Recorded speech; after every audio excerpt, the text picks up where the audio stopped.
All right, everyone, get ready for a deep dive. This one goes into some heavy stuff. You guys sent in a bunch of articles and even some personal notes, all from the same author. Yeah, and it looks like our listener wants to go beyond just the headlines. They want some serious analysis of recent events, specifically the Iran situation and the Wuhan coronavirus outbreak. And that's exactly what we're here to do. What makes this deep dive really interesting is the source material itself. It all comes from this single author, and they have a pretty unique perspective on things. They blend their personal anxieties with some unconventional interpretations of what's going on in the world. Definitely not afraid to go down the rabbit hole of conspiracy theories. While we always encourage healthy skepticism, there's a lot to unpack in these writings. Oh, yeah. For example, they believe the whole Iran situation was basically staged, like some geopolitical theater. And their take on the Wuhan outbreak, let's just say they're not buying the official story. So let's dive into the first part of this deep dive, the near war with Iran. The author actually starts with a personal story. Oh, interesting. What's that? They were worried about being drafted, even though they live in Canada. Given their age, that's kind of understandable. Right. But it shows you where their head's at going into this whole analysis. Makes sense. And here's another thing. They're not a fan of the Iranian regime, but they question how it's being portrayed in Western media, especially that idea that Iran is this huge threat to the U.S. They argue that if anyone's in immediate danger, it's Israel, not the U.S. Yeah, they acknowledge Iran's hostility toward Israel and even admit that their rhetoric could be seen as grounds for war. But then they bring up a really interesting point. Didn't the U.S. label Iran a state sponsor of terror? Exactly. And they question why Iran is singled out when Saudi Arabia, a close U.S. ally, gets a pass, even though they have connections to groups like Al-Qaeda. You know, the group behind 9/11. And ISIS, which caused so much chaos in the Middle East. Right. They go even further, saying Israel actually benefits from a weakened Iran. Like, they're suggesting Israel might be pushing for a conflict to gain more power in the region? Exactly. Now, get ready for this. The author then talks about their view of Trump. Oh, this should be good. They say they're a supporter, but they also point out all the contradictions in his actions and policies. They even question how much power he really has. Like maybe the deep state is holding him back? Right. They even suggest that the conflict with Iran was maybe a distraction during the impeachment hearings. I can see how they'd connect those dots. They draw a parallel to the Syrian gas attack incident, where some believe Trump acted on false information. That was a controversial one for sure. And while we're talking about controversial figures, the author has some thoughts about Soleimani. The Iranian general? They acknowledge he's a hero in Iran, Yeah. but say he was just doing his job. His assassination was an unnecessary escalation. It's interesting how they bring in their understanding of Iranian politics. They argue that the Iranian regime uses external threats to stay in control, to make themselves look legitimate. So by killing Soleimani, the U.S. basically forced Iran to respond. It's like we played right into their hands. And how did Iran respond?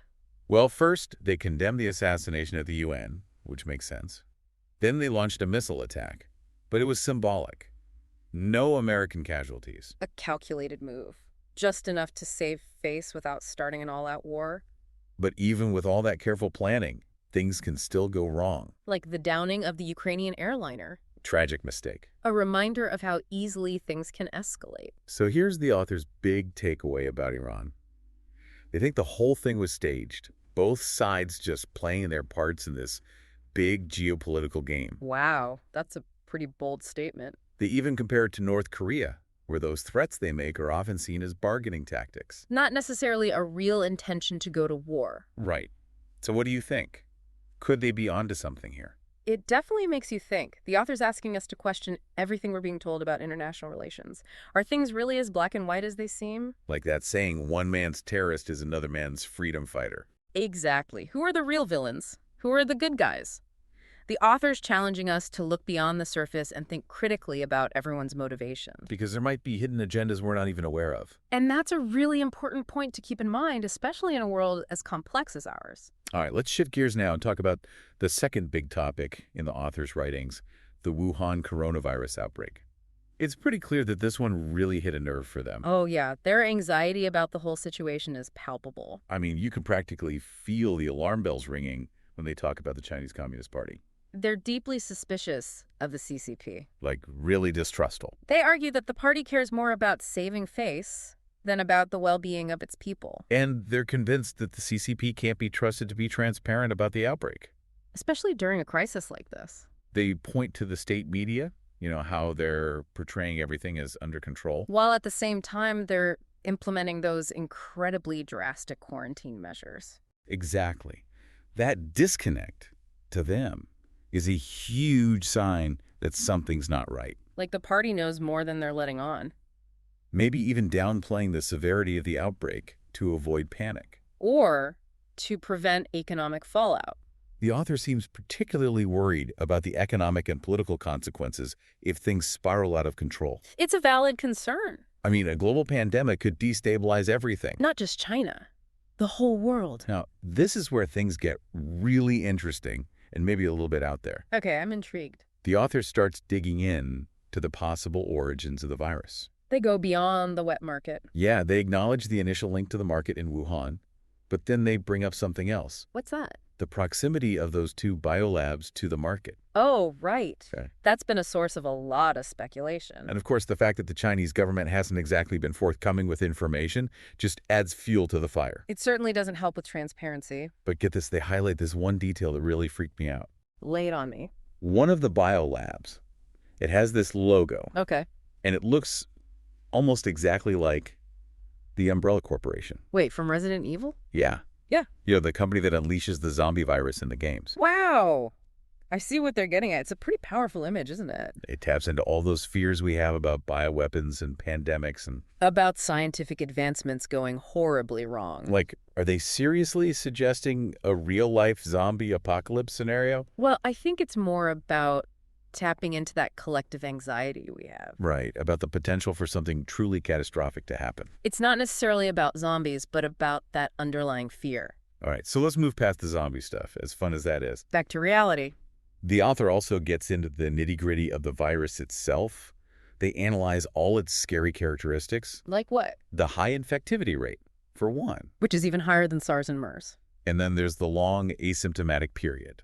Meaning people can spread it without even knowing they're sick. Exactly. And then, this is the really creepy part, they call it the two-stage payload of symptoms. The two-stage what? It's like, you think you're recovering, you start feeling better. Right. Bam! The virus hits you again, even harder this time. Wow. That is scary. The author sees all of this as possibly pointing to a lab-created virus. Though they admit that even a naturally occurring virus with these traits. It's still a major cause for concern. Absolutely. Just look at how quickly it spread. And all those unprecedented quarantine measures in China. It really makes you think. But here's the thing that really gets to the author, how the mainstream media is covering the outbreak. What do they think about the coverage? They're actually more worried by what they see as a downplaying of the situation. More than any sensationalism or fear-mongering. Yeah, it's like they think there's a deliberate effort to control the narrative. To keep people calm, maybe? Maybe. Yeah. But they also suggest that there could be a bigger agenda at play. I see where they're coming from. It's like they're saying, don't just trust what you're being told.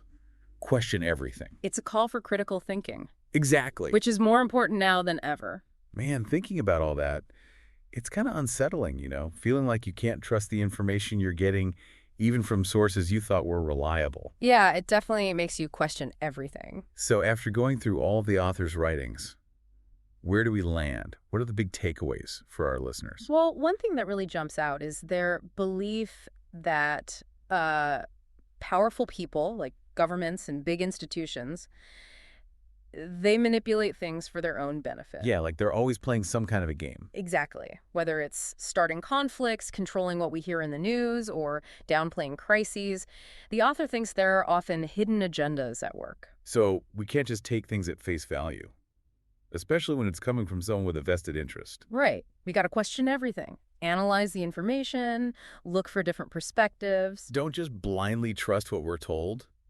Think for ourselves. Yeah. Exactly. And that's especially important nowadays with so much information flying around. It can be hard to know what's true and what's not. Definitely. The author's experience, even though it's very personal, reflects a kind of unease a lot of people feel these days. Uncertainty about the world. And it's not just some abstract intellectual thing either. This author is wrestling with the real-world consequences of these events. Right, like, will they get drafted? Will there be a pandemic? Who can they trust? These aren't just hypothetical worries for them. It makes you wonder, how do you live in a world where you can't fully trust what you're being told? How do you prepare for something bad happening when you don't even know what to believe? That's the million-dollar question, isn't it? And the author leaves us with this final thought. What if they're right?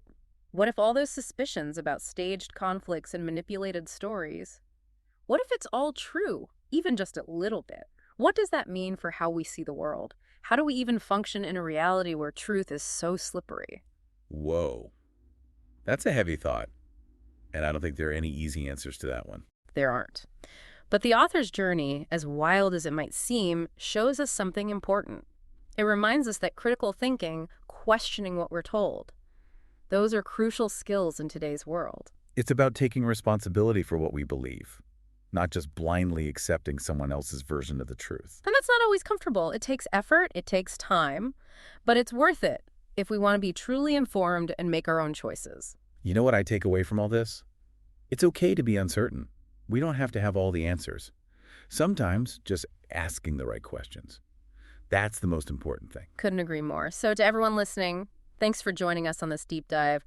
We hope you'll keep exploring these questions, seeking out different perspectives, and having those tough conversations. Because the world's a complicated place, and we need to talk about it.